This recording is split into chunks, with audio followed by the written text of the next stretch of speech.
Ayun, so ayan ang mga bossing. So meron tayong bisita ngayon. Alam din yung buhay ni Tupac. Ayan, kung sino nakakalam kay Tupac, ito yung mag-explain yung talambuhay ni Tupac hanggang siya ay ano, tawag dito, namatay. Ayan, kung anong dahilan ba't siya pinatay. So ay may bisita tayo tingnan natin. Ayan na oh. Sino yan? Tupac, aka Machiavelli, The Don. Tapos Tupac, Tupac. ano siya, alam mo, 1971, June 16.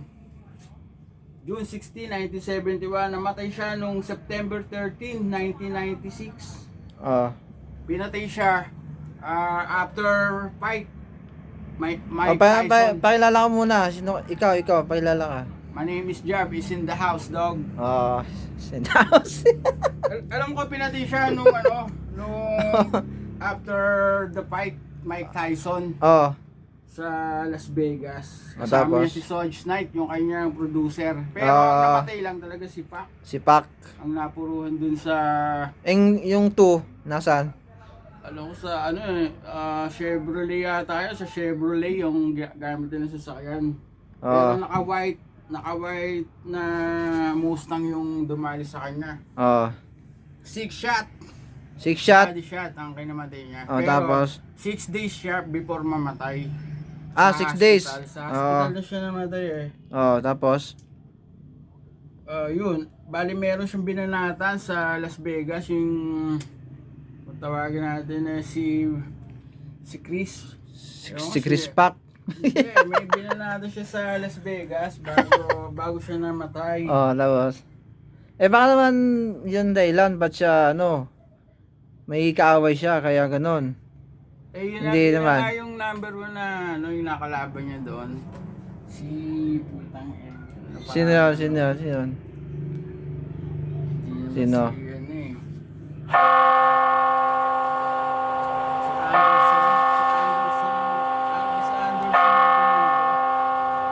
Anderson.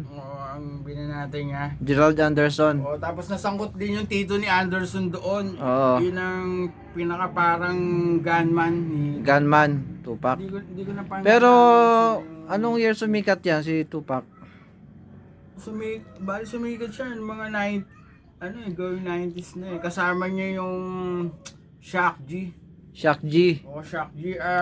Ngayon Digital Records. Ngayon G-Shock na. Hindi, digital sila dati, hindi pa Detro Digital Underground. Alam ko yun ang pangalan nung na records. Tapos marami rin siya nakasama, Bone Thugs, nakasama niya. Yun ang first group na nakasama ni Tupac na hanggang ngayon ay buhay pa, Bone Thugs. Casey and Jojo, yung pala, Casey and Jojo, Bone Thugs. Snoop Dogg. Shock G, si Snoop Dogg. Si Snoop, number 1 namang masama ni Snoop yun Tapos yung puro solo niya na. Siyempre, galing siya sa grupo na Outlaw.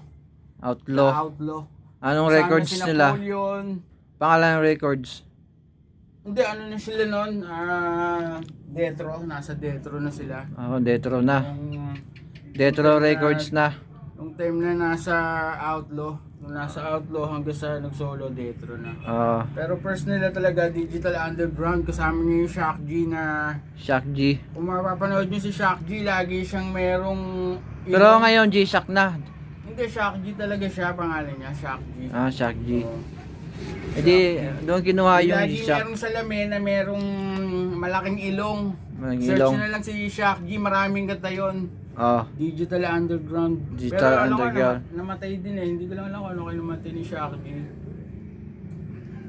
Bro, hanggang ngayon, nasa na siya? Legendary. Hindi, sa mga Spotify ba yan? Spotify. Spotify yun daw Spotify. Siya, nagla-number 1 pa rin siya hanggang ngayon. Tropa ni Escobar din to. Hindi natin masabi kasi matagal na si Escobar. Ito talaga si Pac. Si Pac. Bakit ba tinawag na Si Mike Tupac? Tyson talaga, ano niya. Ba't tinawag na Tupac siya? Ewan ko lang kay Penny Shakur, yung sa nanay niya kasi Tupac talaga, Tupac. Apelyido ang Pac. Amaru Shakur. Oo. Yan talaga si Pac. Kaya binili itong damit na to eh. Ayos eh, no? Marami mo naman siyang kanta eh. Maraming kanta. Sikat hanggang ngayon pinapatugtog pa. So yan mga boss, at least may natutunan tayo sa bisita natin. Si Pero para lang Jap G marami kayong on the house. In the house. Jap Binaw, G. para kay papanoorin na lang yung pelikula niya na All Eyes on Me. All eyes on me. Yan. Kung siya na manood ng kay Talambuhay ni Tupac, nood kayo ng ano? All Eyes on Me. All eyes on me. The Tupac story. Okay, thank you.